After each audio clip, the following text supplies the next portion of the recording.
பார்க்குறவங்களுக்கு ஃப்ரெஷ்ஷாக இருக்காதுங்கிறங்காட்டி அதெல்லாம் நான் அவாய்ட் பண்ணி பேசுகிறேன். ஒரு நல்ல ஒர்க் சான் லோகேஷ் எடிட்டர் சைடில் இருந்து. And finally hero the OG தாய் கிழவி ராதிகா சரத்குமார் அஸ் பவுனு தாய். எனக்கு படம் பார்த்தீங்கன்னா ஓவராலாக ஒரு படமாக பார்க்கும்போது இவங்களோட அப்பீரன்ஸுங்கிறது வந்து ஒரு கேமியோ அப்பீரன்ஸ் மாதிரி தான் படத்திலே வந்து மெயின்டைன் பண்ணியிருக்காங்க.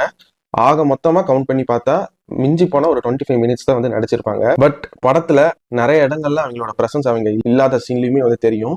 ஏன்னா அந்த அளவுக்கு அந்த கேரக்டரோட டீடைலிங் மற்ற கேரக்டர்ஸ்குள்ள சைலண்டா சப்கான்சியஸா வந்து டைரக்டர் சிவகுமார் முருகேசன் வந்து பண்ணியிருக்காரு. அண்ட் ராதிகா சரத்குமாரும் one of its dream role அப்படிங்கிற மாதிரி பவுனு தாயா அழகா நடிச்சிருக்காங்க. அண்ட் என்னை பொறுத்த வரைக்கும் ஜாலியா அதே சமயத்துல ஸ்பிரிச்சுவலாவும் ஒருத்தர் சார்ந்த ஒரு பொலிட்டிக்கல் தாட்டை ரொம்ப சிம்பிளா எல்லாருக்கும் புரியுற மாதிரி அது ஏதோ இந்த படத்துல வாண்டடா சொல்லணும் சொல்லாம இந்த கதை இதை தான் பேசுதுன்னு அப்படின்னு அழகா காமிச்ச டைரக்டர் சிவகுமார் முருகேசனுக்காகவே வந்து இந்த படத்தை நீங்க தியேட்டர்ல போய் வாட்ச் பண்ணலாம். அஃப்கோர்ஸ் ராதிகா